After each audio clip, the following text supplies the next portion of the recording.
What is up, guys, and welcome back to the Hammer Dance YouTube channel. Today we're going to be talking about 10 tips and tricks for OBS that I think every streamer of every size should definitely learn. OBS is your most important tool when you're a streamer on Twitch, YouTube, or Facebook, wherever you are. OBS is the tool you are using to go live, so learning the ins and outs of this program, pretty important. But before we jump into that, guys, let's give a shout out and thank you to our sponsor for today's video, Own.tv. Own.tv is the place to go, guys, if you're looking for some fresh new graphics for your stream. Whether you're on Twitch, YouTube, or Facebook gaming, you'll find something that's a perfect fit for your channel. They offer full themed overlay packages, which are great if you're trying to give your stream a complete makeover, but let's say you're just looking to pick up some new alert graphics. Don't worry, because they've got you covered there too. You could find single graphics such as alerts, banners, panels, and logos as well. And one of the best parts about most of these overlays is that they are completely modular. So if you and your friends all pick up the same overlay, such as this Rodan one right here, you can change the colors and tweak it to match your brand, and none of you will have the exact same overlay. If you guys are looking to take your stream to the next level, be sure to check out Own.tv using my link below to support the channel.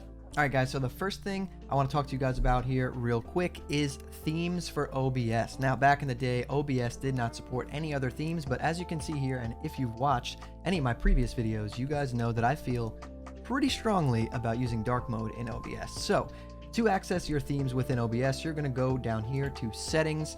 You're going to be in the General tab, and right here under Language, you see Theme. I use dark mode, but there are plenty of other themes you guys can use. If we switch it, you can see right here that the theme changes. This one's a little crazy to me. I do like it, but system, if we go here just for an example, if you want it to look a little bit old school, we can use the system theme, but in my opinion, dark mode is the cleanest, most simplistic theme that we can possibly use. Use dark mode. Next thing I want to talk to you guys about, tip number 2, is to connect your account to OBS. This was not always a feature. It's come within the last year, and it is super helpful, and you're going to see why in tip number 3. But to connect your account to OBS, you're going to hit settings down here in the bottom right, go to the streaming tab, your service right here. This is where you select where you're streaming from, what your account is. I stream on Twitch, so obviously I have Twitch selected, but if you stream on YouTube, you can see YouTube is right here, or Facebook right here, or if you're using restream.io right there. So you select your account that you're using to stream, you log in, and now you can see here it says disconnect account. That means your account is now connected to OBS. So for tip number 3, remember I said tip number 2 kind of has something to do with tip number 3. So I logged into Twitch, that's where I stream. So now that's going to give me some more features in OBS. Basically, the way you used to have to do it was you'd have to fire up your stream within OBS, open up a Google Chrome browser or whatever your browser is, and sit on your creator dashboard on Twitch or wherever it is that you're streaming to like monitor your chat and see an activity feed, all that. However, there are docs now within OBS. So tip number 3, how to use docs within OBS. You're going to come up to the top here. You're going to go to View. You're going to see this section here that says Docs. And what you're going to do is, let's say I want to monitor my Twitch chat. I can come right over here, come down, chat, boom. This will be my Twitch chat, and these are all snappable to any side of OBS, the top, wherever you want to put it. I'm going to snap it to the left side, right? So now let's say I want to edit my stream information, like the title, the game that I'm playing, all that. You can do that as well. Stream information doc, boom.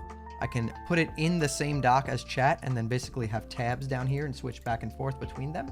That's how I usually run it. So I can go here, change the title of my stream, whatever game I'm playing, update information, boom. Now I'm watching my chat. If you want to see your activity feed, same idea. Go to docs, and then we have Twitch activity feed. It's on my other screen. I'm going to bring it over, and I'm going to snap it to the right side of my OBS. And now this is what my OBS looks like. Docs are super helpful. Helps you save resources on your PC. You don't need to have a browser tab open. Pretty awesome. Tip number 4, guys. This is a performance increasing tip. If you guys are running a lower end PC or a single PC stream and you are running into some performance issues, you know, whether it be FPS in games, some latency issues, whatever it may be, disabling your preview can help you increase the performance of your machine, and it's super easy. What you're going to do is you come to your preview screen right here. You're going to right click on it. You're going to see enable preview is checked. Uncheck it. And now what that does is I can't really see what's going on my stream. Everything is still live. I just don't get that live preview video, and that saves a lot of resources on your PC. So if you're having some performance issues in any games that you're playing, disabling your preview can fix that. Tip number 5, scene projection. This is a pretty good technique to use if you want to full screen your stream or your scene or whatever it is that you're looking at, and you want to just basically get the experience of your viewer watching your stream in full screen. Or maybe you just want to make some tweaks and you need to see a really large, nice full screen on your display. You can do this by right-clicking on your preview area, go down to full screen projector preview, and here you're going to see all your monitors that you have connected to your PC. I'm going to send my projection to my main screen, so you guys are going to see this pop up over the screen, and it's going to be a full screen preview. I'll leave it for like 2 seconds just so you can see what I'm talking about. It's going to look exactly the same because I am recording this display right now to make this video for you guys, but you can send it. If I were to send it to another monitor, you guys wouldn't be able to see it because I'm recording my main screen. But you'll get the idea. I'm going to send it to my Asus monitor right in front of me here, and it's going to full screen my stream and whatever is going on. All right, guys, tip number 6, we're going to talk about source snapping. So when you're setting up your stream, it's really important to make everything look uniform and clean. If that's the style you're going for, most people tend to go for that style. So if you want everything to be uniform and clean and aligned to like a vertical or horizontal center, source snapping is what you need to make sure is enabled. And to get to that, you're going to go to settings down at the bottom right. We are going to go right here in the general tab. You're going to see source alignment snapping. Make sure this is enabled. I think by default, the snap sensitivity will be set to 10.0. I cranked mine to 20.0. That seems to work for me. And make sure you check snap sources to horizontal and vertical center. And what that does is it basically allows you, let's say I wanted to move my entire camera group around and snap it to like the middle or sides here, where we'll be able to move it, and you can see it's snapping to the center of the screen.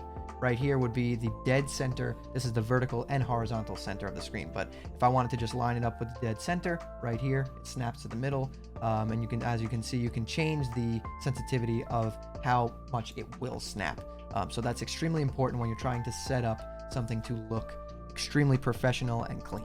I do want to add one more point to that though, guys. If you want to, let's say, forget about the snapping, if this snapping is too much for you, if you're trying to just get one tiny element to be in a specific spot and the snapping is messing you up, you can hold control and see how it will stop the snapping. This will allow you to just freely move it exactly where you want. If you let go of control, it'll start snapping wherever you want it to go again. All right, guys, tip number 7, I want to talk to you about cropping and free transforming. So I have added a source into this scene, which is basically just a video of me doing a bunch of weird things to make thumbnails for videos. This is how I make my thumbnails, if you didn't know. I record a bunch of different things, and then I go in there, I screenshot, I use Photoshop, and I create my thumbnails. Anyway, so you can see right here, I have added this source. It's just a video playing into my stream. I want to show you guys how to crop it or free transform it. So let's say I just wanted to get me in the shot here. I wanted to get rid of the sides.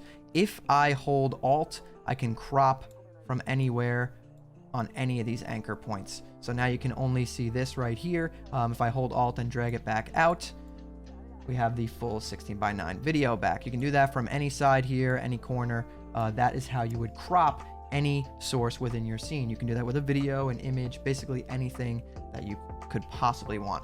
Now, if we wanted to free transform it and basically mess up this aspect ratio, and we wanted to kind of whack it out and make it look crazy, you can hold Shift and drag an anchor point, and it will actually shrink or stretch or just manipulate and distort whatever it is that you're doing. However, if you want it to go back to its original size and aspect ratio, just don't hold Shift at all. Click an anchor point and move it, and it will snap right back to the original size. Tip number 8, here's a good one. Grouping your sources within your scene. So grouping is really helpful, helps you stay organized, and it helps your OBS maintain a clean look. And when OBS maintains a clean look, your stream looks cleaner and everything is easier to navigate. So grouping within OBS is really simple. It's the same as grouping on anything else in the world. You're going to come down into your scene section. You're going to hit the plus sign here, and you're going to create a group. That basically just creates a folder. This is just going to be called test folder. I don't really need to create one because I have groups already created here. So for example, if you look in my camera stuff group, that is my camera and the border around my camera, right? I can lock that entire group. If I unlock it, I can move my camera and the border around freely as one object, which is really cool. Then if we go down here, I have all my game captures in one group as well. So grouping kind of helps eliminate having a million sources within your scene. It helps it to stay organized. You can even color code it to make it easier to read.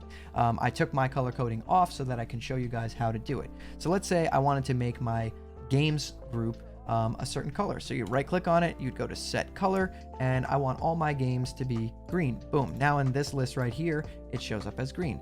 Let's say I want my camera stuff to be red. Boom. Camera stuff is red, and now that's what it will look like down here.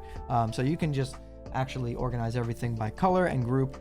It will help make your OBS a clean place to work. Tip number 9, I want to talk to you guys about adjusting your audio and locking your sliders. This is super important because honestly, once you pinpoint those correct audio levels for your stream, you're going to be pretty upset if you accidentally scroll while you're over the slider and mess it up. Now you don't remember what level it was at, you found the perfect level, and now it's all gone. So to kind of pinpoint the exact levels where you want your audio to be, you can actually come down to the cogwheel here, no matter how many devices you have in your mixer, and go to advanced audio properties, and you can actually input the exact number that you want it to be at right here. You can add an offset. Let's say there's a little bit of a delay.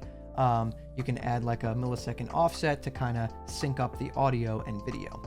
So that's how you would adjust it. But now let's say we found the perfect level of volume. I have plenty of videos on this stuff, by the way, guys. Plenty of videos on audio adjusting, microphone setup. Go check them out if you need help with that. But for this, I want to just show you, come down to the settings, lock volume. Now you cannot accidentally move this while you're streaming or whatever it may be. Lock all your audio sliders once you have everything set up the way that you want it. And last but not least, guys, tip number 10, I want to show you guys how to clip parts of your stream directly from OBS, and they will be saved right to your computer. It's super easy and super convenient, and not a lot of people know that you can do this. So what we're going to do is go to settings. We are going to go to the output tab right here, go over to the replay buffer tab within output, enable replay buffer, hit apply. Right here you can change how long you want the replay to basically be. 30 seconds is pretty much the standard, so I would change that to around 30 seconds. Make sure you hit apply, and we're going to come into hotkeys down here. We're going to scroll, we're going to find replay buffer right here. Save replay, make sure you set a hotkey for this. I use F12, and what this will do is when you hit F12, it'll save the last 30 seconds of your stream onto your computer as a clip. This is extremely useful, and I can't believe that not a lot of people know that you can do this. But there's one thing that you need to do to make sure that that replay system actually works and that it actually will save clips to your computer. When you go live and you hit start streaming, make it a habit to also click start replay buffer. If you don't click start replay buffer, OBS is not buffering the last 30 seconds of your stream. Therefore, it's not saving that information, and it will not be able to make that clip if you don't have the replay buffer going while you're streaming. Make sure you do that, guys. Start streaming, start replay buffer, boom. Now you can make clips throughout your stream. Everyone's happy. All right, guys, there it is. There's my 10 tips for OBS that I think all of you really should learn, because honestly, OBS is what you're using as a streamer, and you need to learn everything you possibly can about it, because it's the main thing. When you're streaming, OBS is like your main software, so you might as well learn everything you possibly can to make your streams better, make them look cleaner, and just make your life easier in general. But anyways, guys, if you enjoyed this video, hit that like button. That lets me know that you enjoyed it, and consider subscribing to the channel and turning on those post notifications so you don't miss the next time I post a video. A lot of you guys who watch my videos are not subscribed, so hit that subscribe button, guys. But anyways, that's all I've got for you today. I want you to keep those hammers up, and I'll see you next time.